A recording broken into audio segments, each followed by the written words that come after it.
पावसाळ्यात अतिधोकादायक इमारती कोसळून जीवितहानी होऊ नये यासाठी ठाणे महापालिका प्रशासनानं केलेल्या सर्वेक्षणात एकूण 90 इमारती अतिधोकादायक आढळून आल्या होत्या। त्यापैकी 41 अतिधोकादायक इमारती रिकाम्या करण्यात पालिकेला यश आलंय, तर 49 इमारतींमध्ये 217 कुटुंब राहत असल्याची बाब पुढे आली आहे। रहिवासी इमारती रिकाम्या करत नसल्यानं पालिकेची चिंता वाढली आहे। क्लस्टर योजनेसाठी इमारत धोकादायक ठरवली जात असल्याचा संशय, मालक आणि भाडेकरू यांच्यातील वाद, इमारतीच्या संरचनात्मक परीक्षणाचे 2 वेगवेगळे अहवाल अशा कारणांमुळे रहिवासी इमारती रिकाम्या करत नसल्याचं पालिकेनं सांगितलं।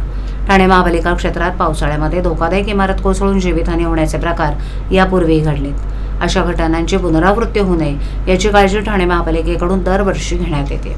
त्यासाठी पालिका प्रशासनाकडून दरवर्षी शहरात सर्वेक्षण करून अतिधोकादायक आणि अतिधोकादायक इमारतींची यादी जाहीर करण्यात येते।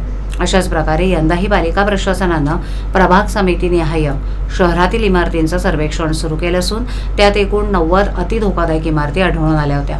या अतिधोकादायक इमारती पावसाळ्यापूर्वी म्हणजे मे महिन्यात रिकाम्या करण्याची कारवाई प्रशासनाकडून हाती घेण्यात आली होती।